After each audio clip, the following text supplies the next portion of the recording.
This morning, we are talking about living with disability and the importance of being seen.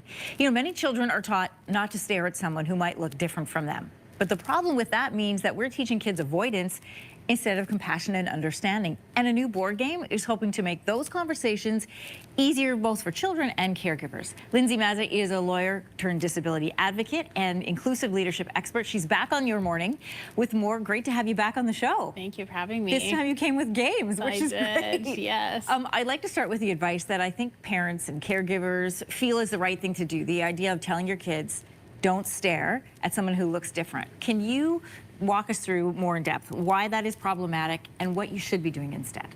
Yeah, so, you know, a wild thing about me is I lived my whole life with a physical disability, didn't start talking about it until 2 years ago. Wow. when I lost my dad who had the same disability. And I realized in his loss that I had a teammate, but so many people don't. And I needed to use our life experience to help shift the narrative. And that's when I did a career shift so that I could start talking about this. And that is one of the reasons I didn't talk about it is because nobody else around me was talking about it. Right. And when I did as a child, I didn't get the things that I needed. So that contributes to people living in the shadows. And I think that people don't talk about it because they don't want to be impolite, but the reality is people aren't being seen. And this is what this game is going to help do. We're going to play it in just a second, but can I say what a beautiful tribute to your dad and to what he brought to your life by being that for other people, Lindsey. Absolutely, yeah. What is better advice then if you are a caregiver and your children are curious and they're looking, you know, for a long time at somebody who looks different than them? Rather than saying don't stare and shushing them, what should parents say? Yeah, so I find that there's two things that happen. Kids usually are quite vocal out of curiosity, which results in embarrassing the person. Or, you know, I've had parents say, well, just go ask the person. Right. Which is also not appropriate. So I think that we need to normalize the conversation in the same way that we talk to people about individuals having different skin colors. We need to talk to them about people having differences and having those conversations age appropriately and in privacy. Rather than in public or drawing somebody in who may or may not want to be part of that conversation. That's right, yeah. You and I have spoken before about the importance of having those honest conversations with your kids, being intentional about them.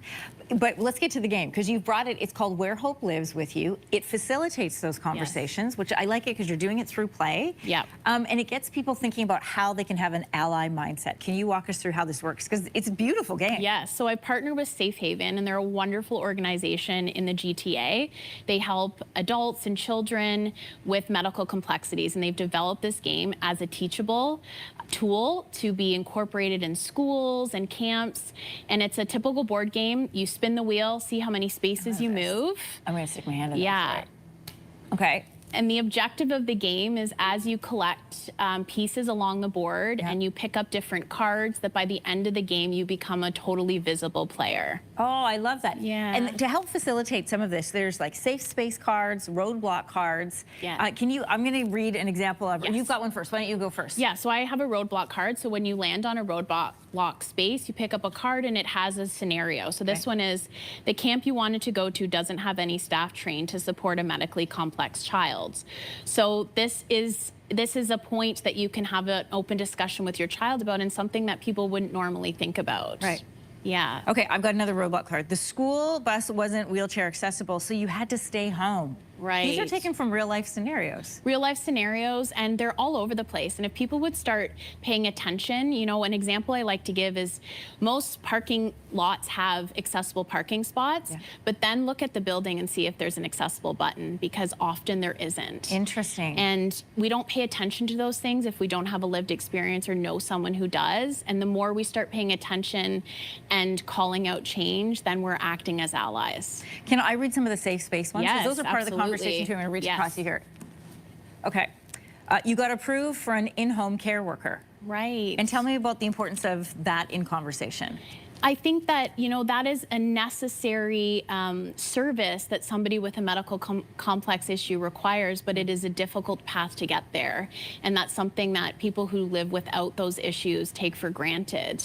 And again, it provides, you know, this road forward to have these open conversations. Yeah. That it's not as simple as just applying, and that there are a lot of challenges that come with Lots that. of hurdles. I always love when you're here. Please come back and bring more games. I would love to. Disability advocate and inclusive leadership expert, Lindsey Mazza. Great to have you here always. Thank you. All right, we'll be right back.